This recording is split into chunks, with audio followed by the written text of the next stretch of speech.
네, 오늘날의 인터넷은 디지털 공론장애라기보다는 차라리 인터넷에서 일어났던 사건, 사고들을 기록하고 저장하며 절대로 그것을 잊지 않게 하는 하나의 거대한 데이터베이스입니다. 특히 일베에서는 과거 인터넷에서 누가 무엇을 했는지를 물어보면 거기에 대해 빠삭하게 잘 정리하여 주는 사람들을 쉽게 찾을 수 있어요. 일베의 결정적인 특징은 이러한 데이터베이스가 담론의 주체로 자립했다는 점에 있습니다. 일베가 보여주는 여러가지 특성과 그 사상은 여기에서 유래해요. 여러분 혹시 짤방이라고 아시나요? 짤방이라는 용어는 잘림 방지의 준말에서 유래했어요. 그 용어는 디지털 카메라 동호회에서 출발한 DC 인사이드라는 대형 인터넷 커뮤니티에서 먼저 사용되었고요.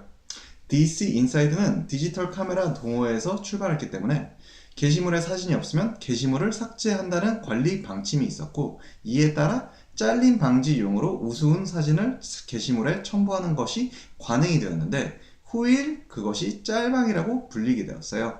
오늘날 짤방은 원래의 유래와 무관하게 인터넷에서 생성되고 공유되는 우습거나 흥미로운 사진, 시각 자료 전반을 의미하게 되었습니다.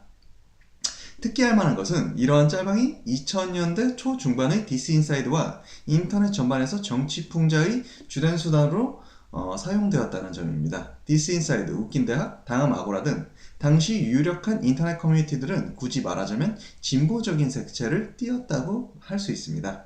그런데 보수 성향인 일간 베스트에 올라오는 정치 풍자용 짤방들은 이와 성격이 달라요. 진지한 토론이 오가는 인터넷 공론장과 서로를 조롱하는 악플은 모두가 다 인터넷의 일부이자 동전의 양면이에요. 공론장에서 자신이 이성적이고 합리적인 사람이라는 것을 과시하고 싶어하는 동시에 그것을 주도하는 유명인의 권위를 싫어하는 인터넷의 정서, 양자가 인터넷 특유의 두 얼굴의 평등주의 문화를 만들어내는 것이에요. 오늘날의 인터넷을 이해하는 데 중요한 것은 공론장이라는 추상적인 규범이 아니라 오히려 짤방을 중심으로 조직된 증여 담례의 경제적 질서입니다.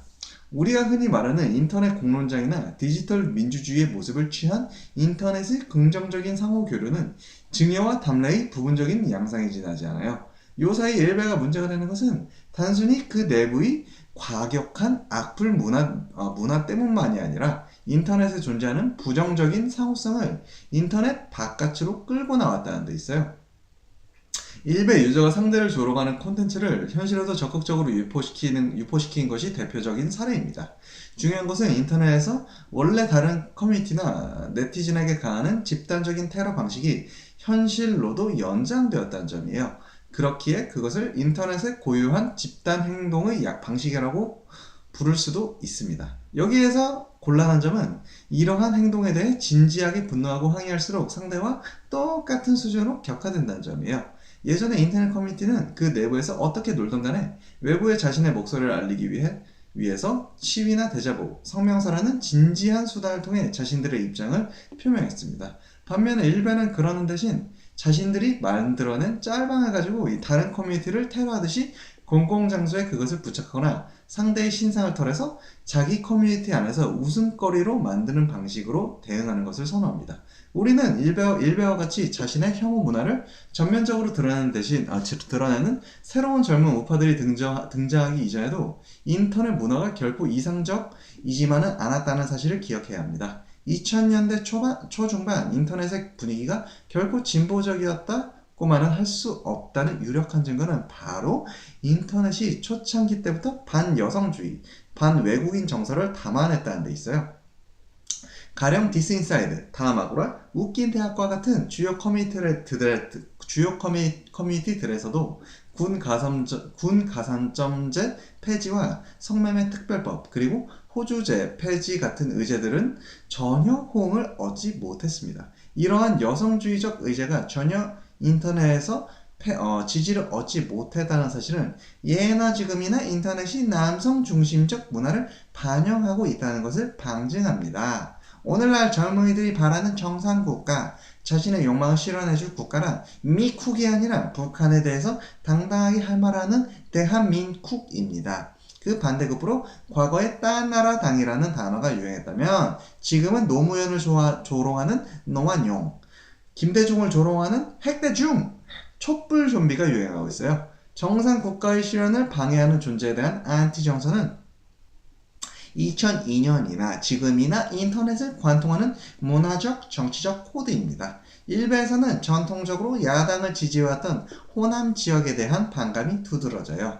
진보적 시민들은 일베에서 대개 촛불 좀비, 좌빨, 좌좀 등의 이미지로 희화화됩니다. 무엇보다 일베 게시물의 유행어들을 살펴보면 젊은 한국 여성에 대한 비하가 유독 두드러진다는 것을 알 수 있어요. 일베의 과거 운영자 세부는 단지 관리자로서 개인의 정치적인 의견 표명을 극도로 자제하는 데 그칠 뿐입니다. 관리자의 방침은 혐오 발언을 하나의 문화적 권리 정도로 생각하는 사고방식에서 유래해요. 말하자면 일베의 정신을 표현하는 구호가 있다면 그것은 나는 누군가의 정체성을 혐오할 권리가 있다는 정도로 요약할 수 있어요. 시사인의 한 기사가 올바르게 시작하듯이 일베 유저는 특별한 종류의 소수자예요. 가령 일베 유저들은 젊은이가 보수라고 밝히면 개념 없다고 타박당하는 사회 속에서 살고 있다고 인식한다는 점에서 스스로를 사실상의 소수자로 간주합니다. 일베에서는 여성의 여성성, 전라도의 지역성 등이 명확히 인지되고 담론의 대상으로 가시화됩니다. 여기에 대한 혐오를 드러내는 것 자체가 일베에서는 역으로 자신의 정체성을 표현하는 일종의 문화적 권리로 여겨져요.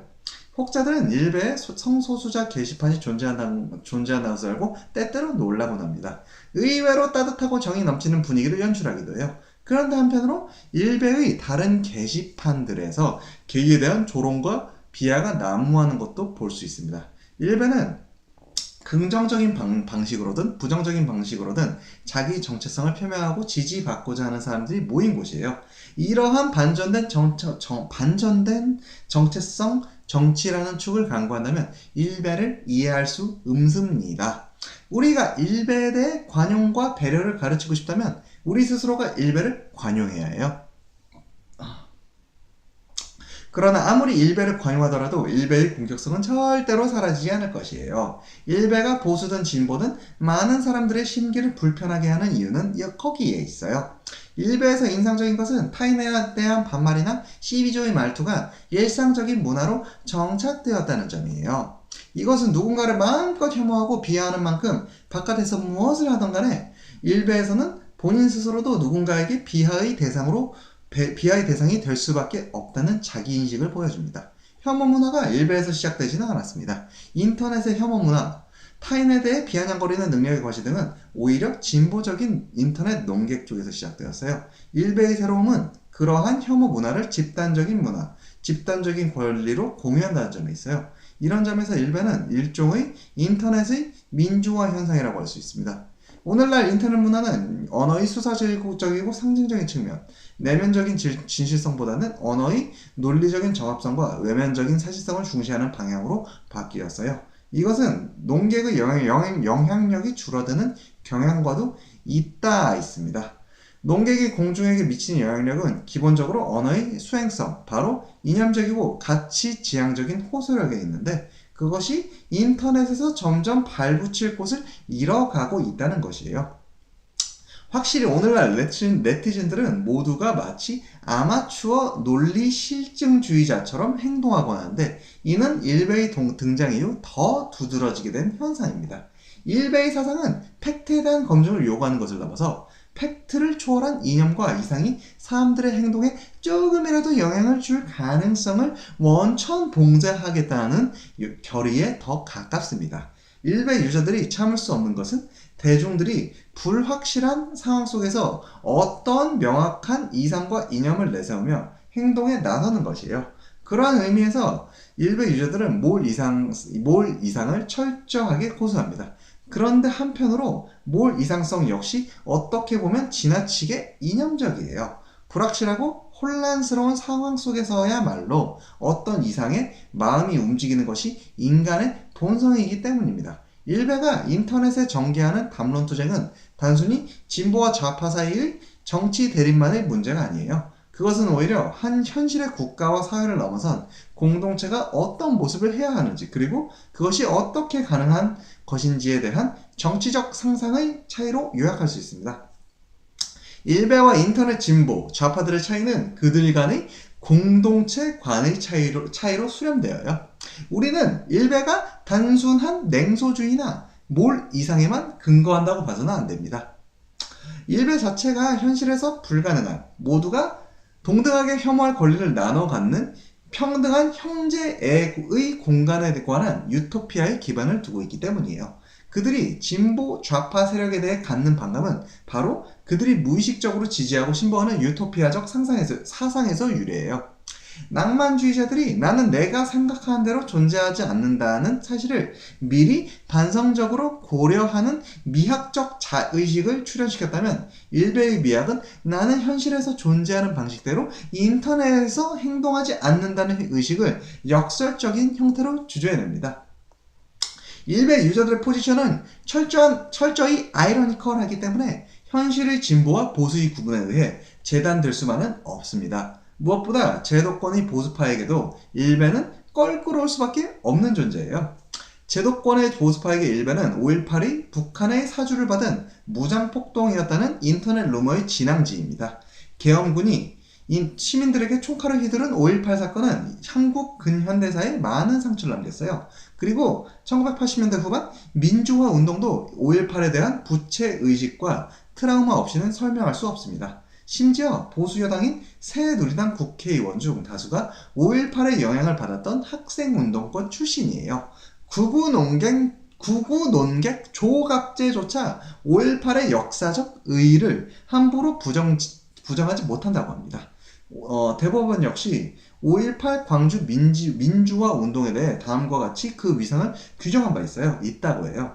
피고인 신군부의 국헌 문란 행위에 항의하는 광주 시민들은 주권자인 국민이 헌법 수호를 위하여 결집을 이룬 것이라고 말이죠. 일베 유저들이 부정하고자 하는 것은 어떤 역사적 사건에 대한 의미를 최종적으로 판단하고 결정해야 한다는 그 사고 자체입니다. 그저 성역으로서 5.18이 지닌 숭고한 위상을 훼손하고 싶은 것이에요. 5.18에 관한 일베 게시물을 보면 그들이 좋아하는 팩트는 온데간데 없어요. 무엇보다 5.18에 관한 일베 내의 게시물 중 상당수는 사망하거나 폭력적으로 진압당한 시민들을 홍어 등에 비유하며 비웃는 것들이에요. 이는 이 세계의 이념적 의미나 방향성은 없고 오로지 단편적인 팩트들과 조롱거리들만이 존재한다는 일베의 팩트 위주의 세계관과 일맥상통합니다.